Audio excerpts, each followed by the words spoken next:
Sahabat-sahabat yang terkasih dalam nama Tuhan kita Yesus Kristus, salam sejahtera bagi kita semuanya, salam. Syukur kepada Tuhan sehingga pada kesempatan ini kita masih ada oleh karena penyertaan dan kasih Tuhan tentunya dalam kehidupan kita.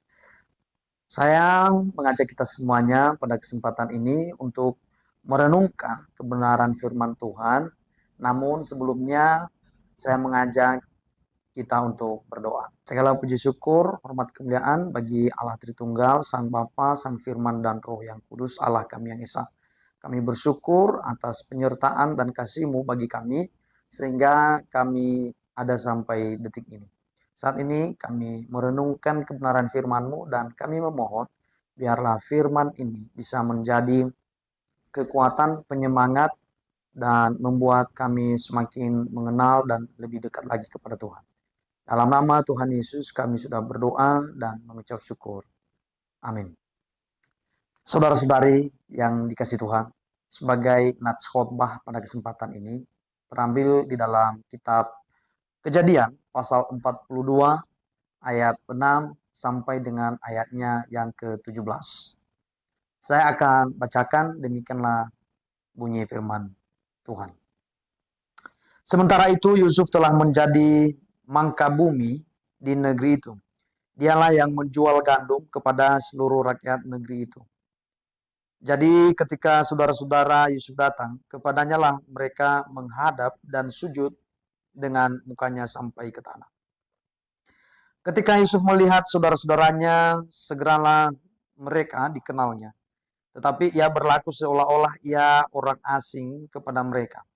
Ia menegur mereka dengan membentak, katanya, "Dari mana kamu?" Jawab mereka, "Dari tanah Kanaan untuk membeli bahan makanan." Memang Yusuf mengenal saudara-saudaranya itu, tetapi dia tidak dikenal mereka. Lalu teringatlah Yusuf akan mimpi-mimpinya tentang mereka. Berkatalah ia kepada mereka, "Kamu ini pengintai. Kamu datang untuk melihat-lihat di mana negeri ini tidak dijaga." Tetapi jawab mereka, "Tidak, tuanku, hanyalah untuk membeli bahan makanan hamba-hambamu ini datang. Kami ini sekalian anak dari satu ayah. Kami ini orang jujur. Hamba-hambamu ini bukanlah pengintai." Tetapi ia berkata kepada mereka, "Tidak, kamu datang untuk melihat-lihat di mana negeri ini tidak dijaga." Lalu jawab mereka, "Hamba-hambamu ini 12 orang. Kami bersaudara, anak dari satu ayah di tanah Kanaan. Tetapi yang bungsu sekarang ada pada ayah kami, dan seorang sudah tidak ada lagi." Lalu kata Yusuf kepada mereka, "Sudahlah, seperti telah kukatakan kepadamu tadi, kamu ini pengintai. Dalam hal ini juga kamu harus diuji. Demi hidup Firaun, kamu tidak akan pergi dari sini jika saudaramu yang bungsu itu tidak datang kemari. Suruhlah seorang daripadamu untuk menjemput adikmu itu. Tetapi kamu ini harus tinggal terkurung di sini. Dengan demikian perkataanmu dapat diuji. Apakah benar? Dan jika tidak, demi hidup Firaun, sungguh-sungguhlah kamu ini pengintai." Dan dimasukkannya lah mereka bersama-sama ke dalam tahanan 3 hari lamanya. Pada konteks firman Tuhan ini, kita belajar seorang tokoh Alkitab yang bernama Yusuf. Yusuf ini merupakan anak kesayangan daripada ayahnya, yakni Yakub. Yakub ini lebih sayang kepada Yusuf dibandingkan dengan anak-anaknya yang lain. Dan saking sayangnya, apapun diberikan kepada Yusuf ini. Bahkan dibuahkan jubah yang maha indah, dimanja. Jadi bisa dibilang Yusuf ini dulunya ketika dia di samping orang tuanya adalah anak kesayangan papa mamanya. Saudara-saudari, ketika saudara-saudaranya mengetahui akan hal itu, lalu kemudian Yusuf ini berencana dibunuh oleh saudara-saudaranya. Namun, suatu ketika Yusuf ini pergi ke kebun untuk melihat saudara-saudaranya. Lalu saudara-saudaranya ini mereka sepakat untuk membunuh Yusuf ini. Lalu abang mereka yang sulung yang bernama Ruben, dia bilang kepada adik-adiknya agar jangan membunuh adik mereka itu.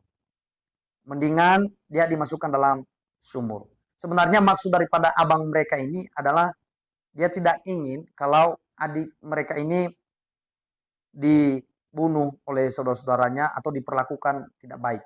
Tetapi niat daripada abang mereka ini sudah terlambat.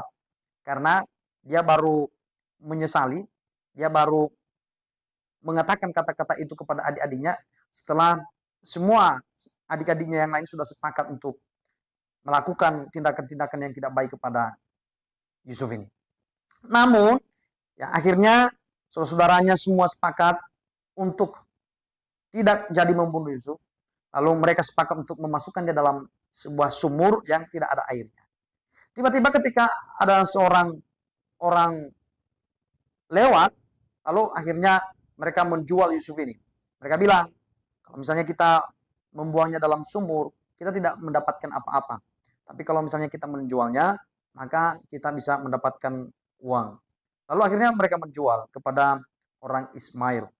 Lalu suatu ketika orang Ismail ini terus kembali untuk menjual Yusuf ini kepada orang Mesir yang bernama Potifar. Dari sini kita bisa melihat proses yang dialami oleh seorang Yusuf sungguh sangat luar biasa, menyedihkan, bahkan sungguh tiada taranya. Tetapi yang luar biasa adalah Yusuf bisa mengikuti. Yusuf setia kepada Tuhan walaupun dengan proses-proses yang begitu berat di dalam perjalanan kehidupannya. Jadi akhirnya karena kesetiaan Yusuf dalam proses itu, maka dia sangat diberkati oleh Tuhan. Oleh sebab itu saya akan memberikan tema renungan pada saat ini adalah derita berujung nikmat. Derita berujung nikmat. Yang menjadi pertanyaan kepada kita saat ini adalah, bagaimana supaya kita ini bisa nikmat kehidupannya? Atau bagaimana caranya supaya kita ini bisa hidup dengan bahagia? Saya mau membagikan 3 poin kepada kita. Saya memberikan singkatannya yaitu 3S. S yang pertama yaitu setia dalam proses. Kalau Bapak Ibu melihat di dalam ayat 6 itu, dikatakan di situ, sementara itu Yusuf telah menjadi mangku bumi di negeri itu. Dialah yang menjual gandum kepada seluruh rakyat negeri itu. Jadi ketika saudara-saudaranya Yusuf datang, kepadanya lah mereka menghadap dan sujud dengan mukanya sampai ke tanah. Kita melihat di dalam ayat 6 ini disebutkan bahwa Yusuf ini adalah seorang mangku bumi. Mangku bumi ini setara dengan Perdana Menteri atau bendahara di suatu negara, di mana dia yang mengelola keuangan negara itu dan merupakan kepercayaan daripada seorang raja Firaun. Yang menarik di sini saudara, kenapa dia bisa seperti begitu?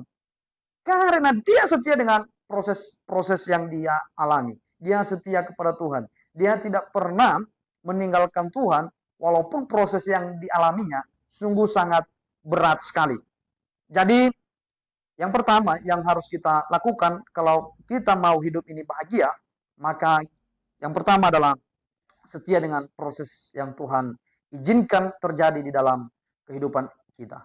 Seperti pergumulan, persoalan, permasalahan, mungkin Tuhan izinkan itu terjadi dalam hidup Bapak Ibu. Tapi percayalah bahwa barang siapa yang setia dengan proses-proses itu, pasti Tuhan akan memberikan yang terbaik kepada kita. Yang kedua, bagaimana supaya hidup kita ini bisa nikmat atau bisa bahagia?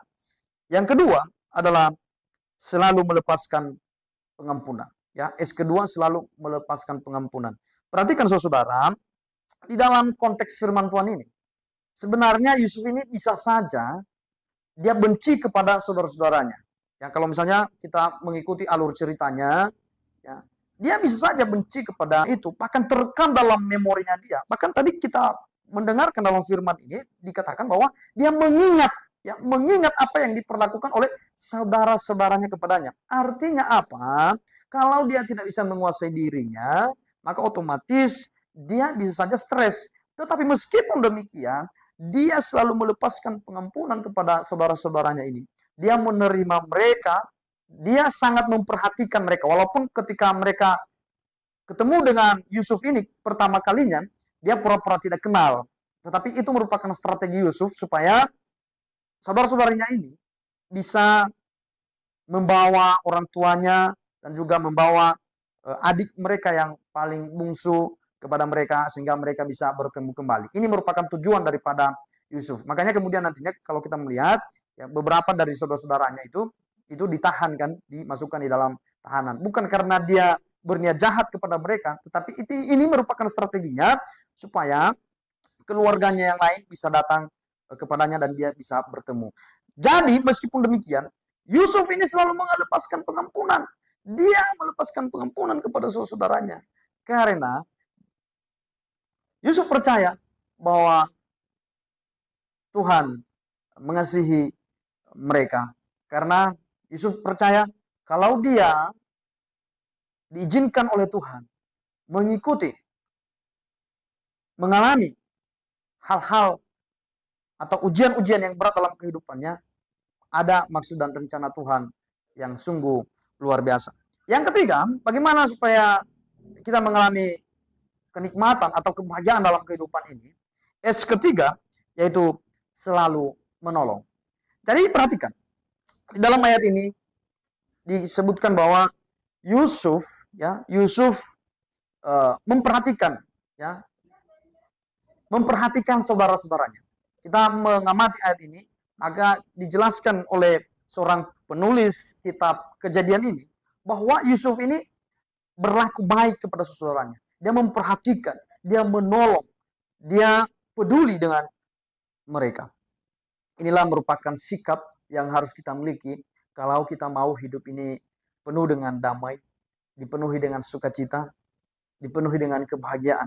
Jadi jangan dendam, jangan balas kejahatan dengan kejahatan, selalu mengandalkan Tuhan, selalu setia dengan proses-proses yang Tuhan hadapkan dalam kehidupan ini. Percaya saudara bahwa Tuhan senantiasa menyertai, memberkati, dan kemurahan Tuhan itu terus diberikannya kepada kita semuanya. Tuhan memberkati. Kita berdoa. Terima kasih kebenaran firman-Mu hari ini Tuhan. Kami sungguh diberkati. Siapapun yang menonton video ini, yang mendengarkan firman-Mu pada kesempatan ini, Kau berkati apapun yang menjadi pergumulan mereka. Biarlah Engkau yang memberikan solusi. Dalam nama Tuhan Yesus kami sudah berdoa dan mengucap syukur. Amin.